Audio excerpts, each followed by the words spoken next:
1, 2, 3, 4.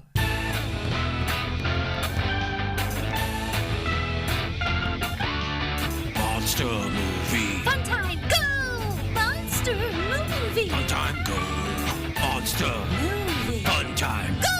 Monster movie. Fun time, go. With Precious D and Honeybee. Fun time, go! Hello, everyone. Welcome to the show. I am Precious D. And I am Honeybee. Hello, welcome. Today, we're back with the turtle. Gams. Gamera versus Viras, or Virus. I'm not sure how it's pronounced. Also released under the title Destroy All Planets, which is, it has nothing to do with what's happening. There's an invasion, but nobody's trying to destroy any planet, much less all planets. So there you go. I don't know if maybe they were trying to, make you think of Destroy All Monsters with that title. It's from 1968, in color mostly. We'll get to that in a second. 72 minutes and directed by Noriaki Yuasa, who directed 7 Gamera films. Gamera versus Baragon, I think. What number is this? Is this 5? 4? 4 or 5. So Gamera versus Baragon, he just did the special effects, but he did not direct it. 4th. This is the 4th one. Okay. It's got Kojiro Hongo is back. He is our poor man's Kenji Sahara. Playing Nobuhiko Shimada. Toru... I said that before. So funny though. Toru Takatsuka as Masao Nakaya. Carl Craig as Jim Morgan. Michiko Yagaki as Mariko Nakaya. Mari Atsumi as Junko Oki. Junko Yashiro as Masako Shibata. Koji Fujiyama as commander of Jaitat. Genzo Wakayama as Viras. It just says voice.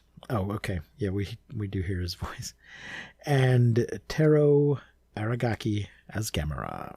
This movie has 2, count them, 2 Ponchitos. Yay! Gang, gang, bitch. And special thanks, the opening credits tell us, to the Boy Scouts of Japan. Yeah.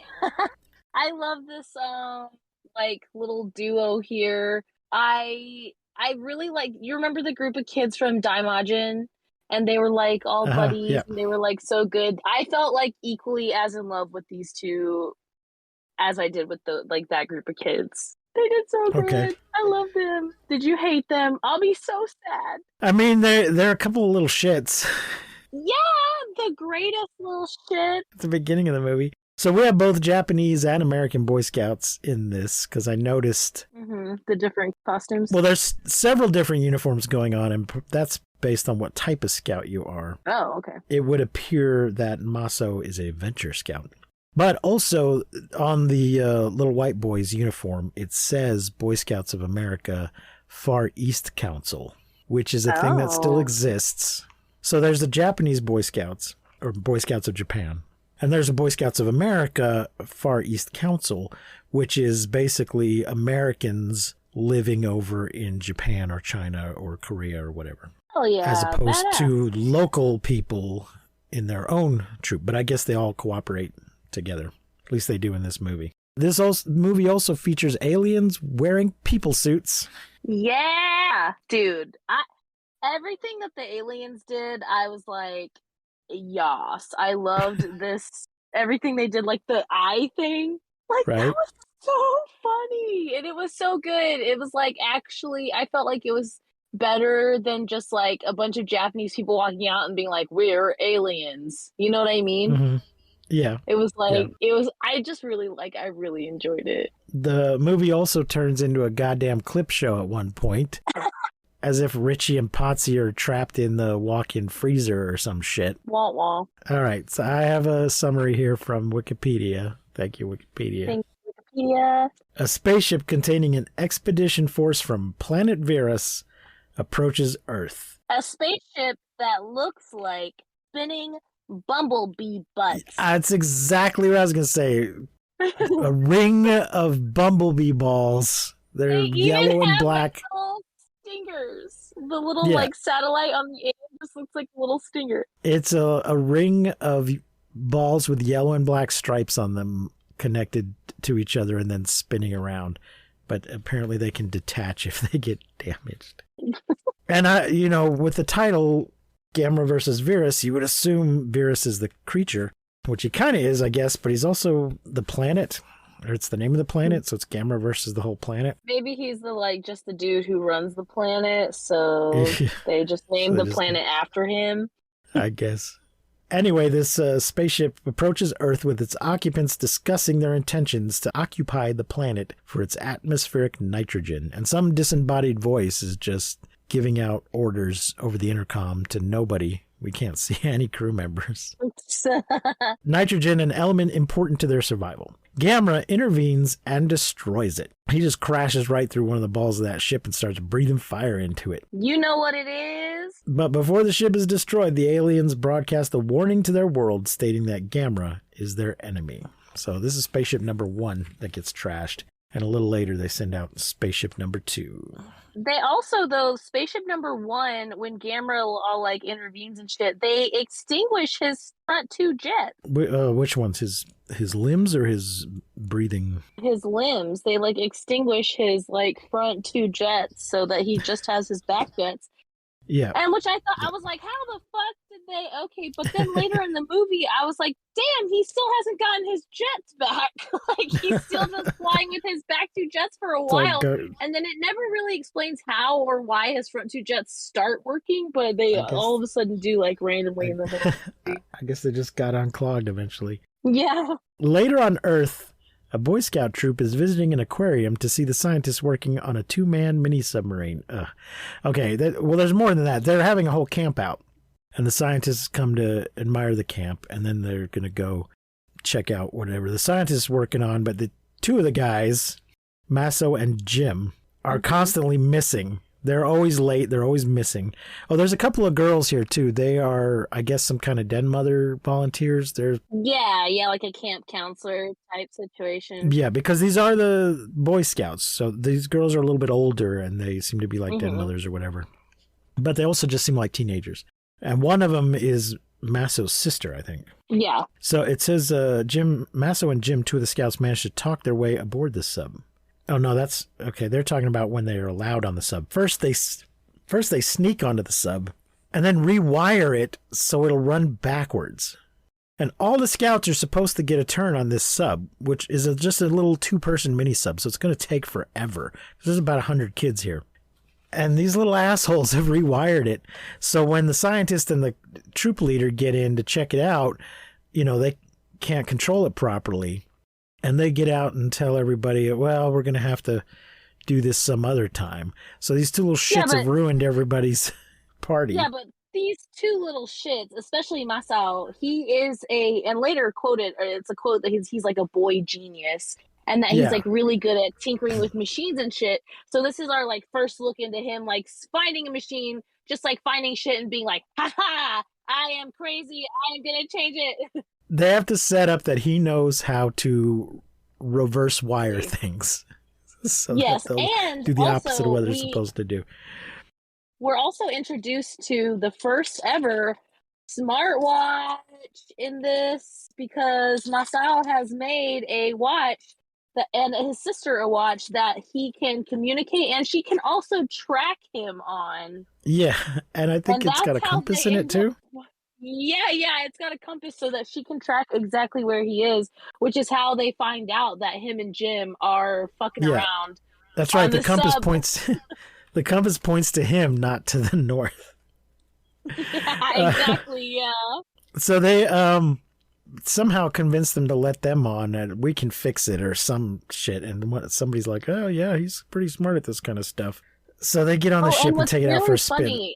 It's really funny too because they make it so where it'll go backwards when you go forwards and forwards when you go backwards. Yes. But it's funny because their backwards and forwards are the opposite already of our backward and forwards, I feel like. Because I feel like our forward naturally, I guess maybe because we read from left to right, is like left to right. Like that's forward to me if I'm looking at the screen. And I would like think like left to right would be forward, but it was backwards. So when they were like actually going backwards, they were going forwards to me. And it was so funny. I was like, oh my gosh, their forward and backwards was different from my forward and backwards.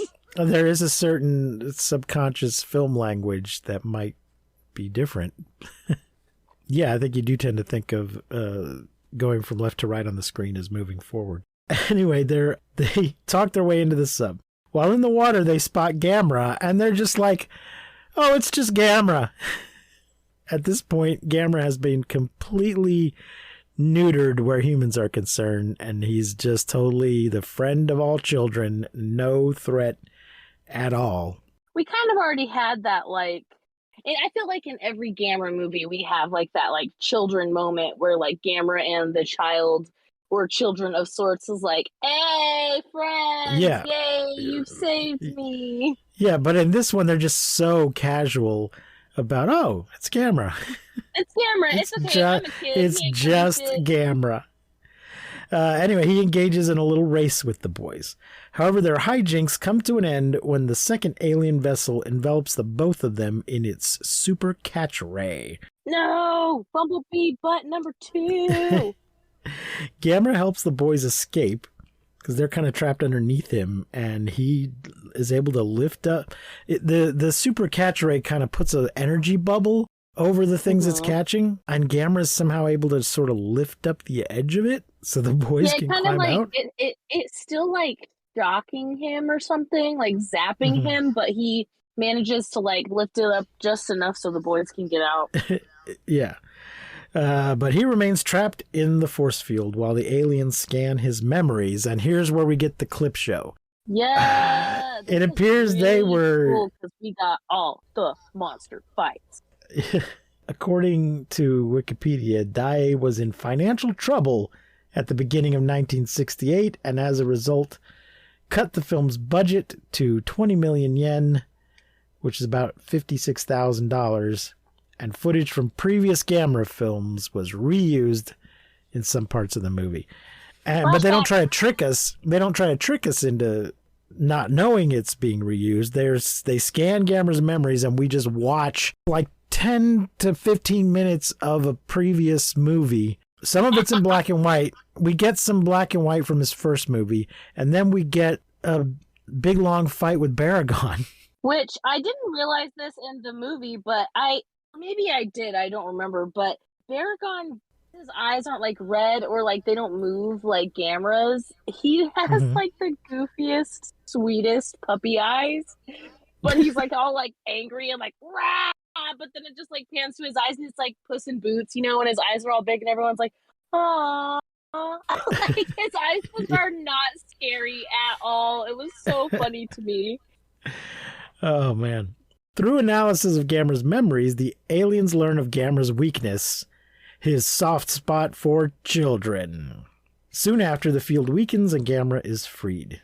The aliens capture Jim and Masao, threatening to kill the boys and demand Gamera obeys them. There's a moment in the fighting scene where the music goes very Phantom of the Opera. Like, it literally goes, bah, bah, bah, bah, bah, bah. Like, I mean, exactly like that. And then it changes. That's the only thing that's like it. But this happens twice. Once in like the memory fighting scene, and then once later on when Gamera is actually fighting Viras or Virus or however you pronounce it. It's the exact same music, but it's just that bah, bah, bah, bah, bah. I was like, oh shit, what is this Phantom of the Gameras? Well, I've heard Andrew Lloyd Webber being accused of plagiarism before, but never plagiarizing Kenijiro Hirose. Well, it is the composer similar. Of this movie. Unless they're both plagiarizing the same person. It's very similar. Yeah, I did not catch that. But you always notice the music more than I do. Mm-hmm.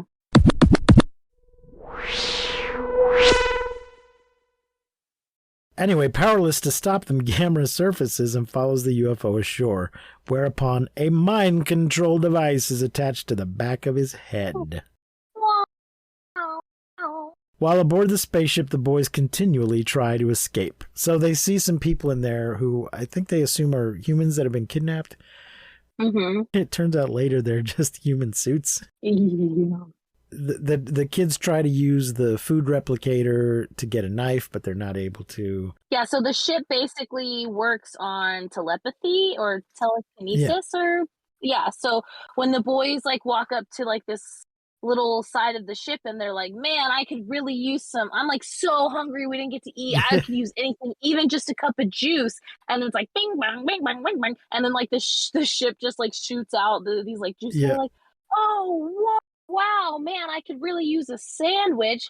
And like pops out a sandwich and then like, I could really use something to destroy this ship. Yeah. That does and then not the work. alarm starts going off. Yeah, the alarm goes off and they start and the people are like, hey, you little shits, we know what you're doing. And as long as you're like cool and you don't like try to fuck with us, you can run around on the ship and like be free and eat all the food and drink all the juice you want. But you know, like you just gotta like chill, stay out of our way, and we'll kill you later. Like they're so nice to them, but they're like also not. It's weird. At one point they ask for fruit, thinking they'll have to give us a knife to cut the fruit with. And he even says, don't forget the knife, but then it just spits out some pre-cut fruit. Yeah. Also, when the people are jumping around in the ship, you know, it shows that like moment where the people like jump, you like see their feet go in the hallway. You know what I'm talking about? No, I don't think so. Like when they're going, they like go through this hallway or whatever. The boys try to also go through it and they fall. Like they don't fly through the hallway. And they're like, man, I guess it only works for grown-ups. You don't know what I'm talking about? No, I don't remember that part. Oh man, it's so funny. They like, it's just like, I don't know if they like jump and then play it in slow motion, and then when they're coming back through the room, they play it backwards because it's just these people like flying through this hallway, like flying through the air, and it's the special effect I think I know what you mean. Goofy. It's hilarious. Also, something else I wanted to say about the brain waves control thing on Gamera. When they put this control device on him, it looks like he like shakes his head like no, which made me kind of think like he's totally conscious and aware of all this like damage and destruction that he's like having to do and doing, but like having to do it anyway, which is like the worst fucking thing I could think of, like mind control, but you're aware that you like don't want to be doing something. Whereas usually what we've seen before is the people who've like been under mind control, you know, they're not aware that they're like fucking shit up. You know what I mean? Like in the last movies that we've seen, they like come to and they're like, oh, what did I do? But this one, as soon as they put the thing on Gamera, he like shakes his head like no, and then they're like, Gamera, do this, and then he does it, and I was like, damn, is he aware? Like, oh no, that's the worst. Yes, yeah, that's pretty bad. Yeah, So bad. The next line is, Gamera, however, under the influence of the aliens, is destroying dams and cities by the handful. Yep. Jim and Maso discover a squid-like creature, thinking that he is another captive of the aliens. He does sort of lie to them, lead them to believe that. They're asking him questions and he's like shaking his head. In fact, he is the leader of the aliens. He is like squid meets a chicken. Because for whatever reason, these movies like are terrified of chickens. So he's a squid sort of standing upright, and it looks like he's in a cage. But then we find out later he can just open it up. And he has a chicken beak. Yeah. And all of his tentacles kind of look like, well, it's not pretty. Squids and octopuses have beaks, though. Oh, So really? That's why. Yeah. Yes. They do. Huh. Weird. Let's see. The boys help Gamera break free from the mind control device and succeed in escaping from the spaceship. Is that when they're doing all the switching of circuits? Yeah, this is when they do the good old switcheroo, which makes the first scene make sense, where they're like, oh, we'll just change it so that everything goes backwards. There's a bunch of light up shapes in the wall that they figure out are part of the computer or whatever. and they just pull some sort of, I don't know what you call it when it's like a cylinder, but it's not. It's triangle, like a prism shaped thing. Like a trapezoid. I guess. They pull a couple of those out and switch them, like switch a red one with a white one, because the Oh, kid we just gotta talk about instinctively. though before they do this though. We gotta talk about the alien guy who just like rips his arm off. Do you know what? And just his arm just flies across the room. He like pushes the boys against the wall. Oh my gosh, I was shocked when his arm just rips right off.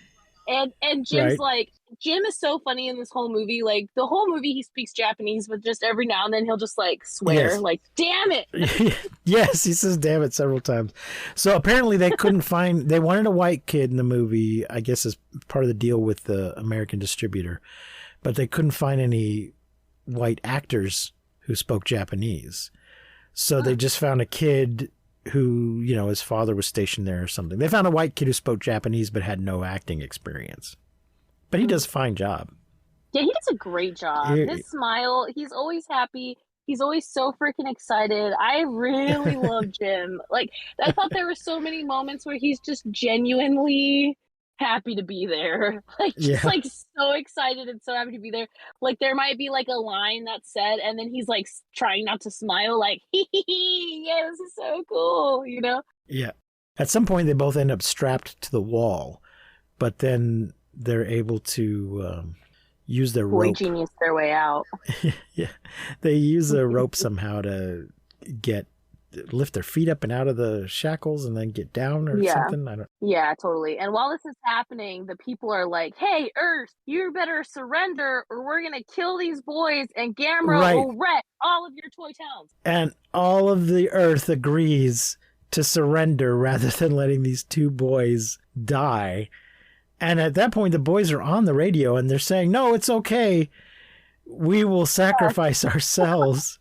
Which, of course, just makes it more likely that they're not going to let them sacrifice themselves. Well, Mr. Nakatani, the dad, like, comes in, and the guy's like, look here, sir.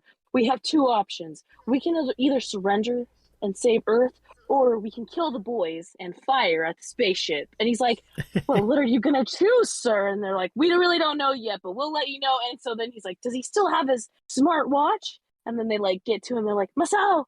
They're really thinking about, they're trying to decide this or that. And they're like, it's fine. Just kill us. We'll figure it out. No worries. Got it. And even Jim's parents are there too. Now, Jim's parents appear to be a white lady and either a Japanese man or a Japanese man that they think can be passed off as an American man. I kind of thought that Jim had some like Japanese features a little bit. So I kind of thought like, yeah, a little bit. So I was thinking, oh, like maybe he's. I thought they're like, oh, we can't find any white guys. And rather than just asking Jim's real father, they were like, just put a hat and glasses on that guy. Nobody, and just pretend he's white. We just won't mention it. I thought it was great. I thought they did a good job. The whole movie too, while Jim was like speaking Japanese too, I was like, well, he does kind of have some like Japanese features like around his eyes, like his structure a little bit. So maybe he's like just, you know, mixed or something. And then maybe. I saw his dad and I was like, oh, there you go. His mom's a ginger and his dad's Japanese. That makes Jim. That's Jim's very blonde, I think. So, let's see, where were we? They escape from the spaceship. Next, Gamera attacks the spaceship. They managed to reverse the polarity on the capture ray, super catch ray, and send themselves back down to the beach. Next, Gamera attacks the spaceship. Grounded by Gamera, the aliens reveal that their human forms were just disguises. And the way they reveal this is they all line up, and the head squid guy sort of swipes a tentacle across them and cuts all their heads off. Well, he tells them they're gonna annihilate all the Earthlings and kill them all, and then the boys beam themselves back to the beach, and they're like watching them on the screen. They're like, "How the hell did the boys escape?" And the guy, Viras, or like the mothership dude, the main guy, is like, you all failed, and because of this, I'm gonna have to take care of it, and to pay me, you're gonna give me, I need all of your lives. Right. And one guy's like, no, wait, and he just like sling and like cuts all of their heads off. Yep. And the boys are watching this whole thing for whatever reason. How are they watching this? I don't know. I don't remember. All of a sudden they're maybe they like, haven't escaped yet at this point. They might not have escaped yet. Maybe. But it turns out what he wants to do, he's not just punishing them and killing them. He's just cutting open their suits, and they all emerge, and they all look just like him. They're also squid guys. Chicken squid unite. They all merge into one being that gets bigger as each one merges into him. It grows so that he'll be big enough to fight Gamera. Mega giant chicken squid. Yes. This thing is freaky. It is nightmare fuel. They merge to form the giant monster Viras, who immediately engages Gamera in battle. This is such a great part whenever he like hits Gamera with the like zing, and Gamera he's like fanning his face because there was like an explosion, but really I would like to believe that he was fanning his face like, boo, you stink, Viras! Kaiju battle, what's up? Though Viras appears to have the upper hand, impaling Gamera through his belly with his spine-like mantle. I don't know how Gamera survived this, because he drives it was his really point like several feet right into Gamera's chest. Yeah, it's really bad. But before this, Gamera was fucking shit up. He had a good run. Yeah. He had a good moment. And then when this starts happening, you're like, oh, shit. And the boys are like, don't give up, Gamera. Don't give up. You can do it. Fight. Use your jets. Gamera kills Viras by flying high into the atmosphere, freezing Viras solid, then drops him towards the ocean where he explodes on impact. All freeze and shatter. The boys and a crowd of adults celebrate Gamera's victory. Do we get a song in this? So Gamera does have a song, but it's like in the beginning. And it's really good. Oh god, it's really good. Is this the Gamera? I think. It's called the Gamera March. Yeah, so this is the first time we'll hear that song in later ones. They made a lot of fun of it in the Mystery Science Theater episode, making up their own lyrics. But I can't remember if it's an episode about this movie or if it's one of the later ones. You can go watch that yourselves, folks. I'm not going to sing that for you now. I'm not going to steal their jokes. It's so good.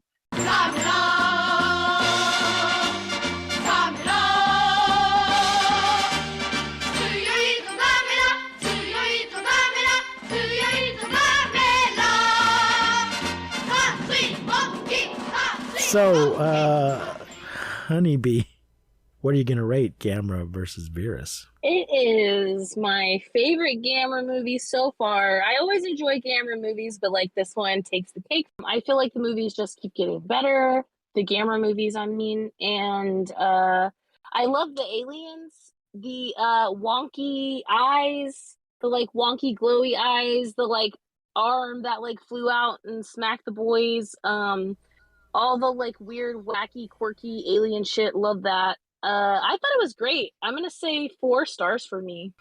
Okay. I think I just gave it 3. Nice. But I don't like Ponchitos as much as you do. That's true. Oh, that's funny. This one is also available on Amazon Prime. Was it on any of the other things? The Tubi or the Pluto? I'm not sure. I just watched it on Prime. So, let me just check real quick, just in case anybody doesn't have Prime. It is also on Tubi. So there you go. If you don't have Prime, you can watch it on Tubi. Next week, we will be watching All Monsters Attack. And then after that, we have 2 Gamera movies in a row. Against my better judgment, we're going to do 31 Days of Horror again this year. So I haven't decided yet whether we'll skip our regular episodes while we do that or not. So I'm not sure if I'm not sure if Gamera versus Giron and Gamera versus Jiger will be coming out in October or November, but you will have plenty of content from us during October. Some people are trying to celebrate Halloween already, Honeybee, and I don't care for it. Are trying to what? Celebrate Halloween already. Why? Why don't you care for it? I mean, it's already a month long, and the thing is, if every day is Halloween, then it's not special anymore. And if every For month you? is Spooky Month, then it's not special anymore. So Well, just all I have to say pump the brakes a little. All I have to say to everyone out there who has gotten their head start on Halloween and people are complaining about it, haters gonna hate. I'm already seeing Christmas stuff in the stores. I saw Halloween stuff last month. Mm-hmm. And poor Thanksgiving can't get the time of day. So I don't want to see Christmas stuff until the day after Thanksgiving. And I don't want to see Halloween stuff until October 1st. So just I understand what you mean because I fucking hate Christmas music. So I hate when there like is Christmas music in like October and November. And I'm like, for fuck's sake, can we wait until December? But I don't hate Halloween. So I kind of feel like, yay! about Halloween stuff and spooky stuff. And it just makes life better. I just enjoy it. Fall is coming, and that is exciting. Okay. Are you already, is it pumpkin spice latte season already? Is it? I'm pretty sure. It's getting there. A mutual friend was wearing a jack-o'-lantern t-shirt at work today. And I was like, no. And I told her, now this will be over by the time this comes out. But I was like, tomorrow is International Talk Like a Pirate Day. So do that if you feel compelled to dress up. That's funny. So there you go, folks. I like turtles. Oh, I'm ahead of myself, though. International Talk Like a Pirate Day is September 19th, not September 9th. Oh. So she might come in talking like a pirate tomorrow, and I'll be like, what are we doing? That's funny. So there you go, folks. Gamera versus Viras, or Virus, starring the Boy Scouts of Japan, with special appearance by the Boy Scouts of America. Be prepared, ladies and gentlemen. And remember to keep calm and seek shelter in basements. And please don't misuse science. We won't see you, but you will hear us next time on Monster Movie Fun Time Go. You've been listening to Monster Movie Fun Time Go. If you enjoyed the show, please rate and review us on your podcasting platform of choice. Our theme song is by the Texacato Folk Rock Punk featuring Lita Lopez. You can support the show, find links to our social media, and even leave us a voice message at anchor.fm/MMFTG. Fun time go! I like turtles.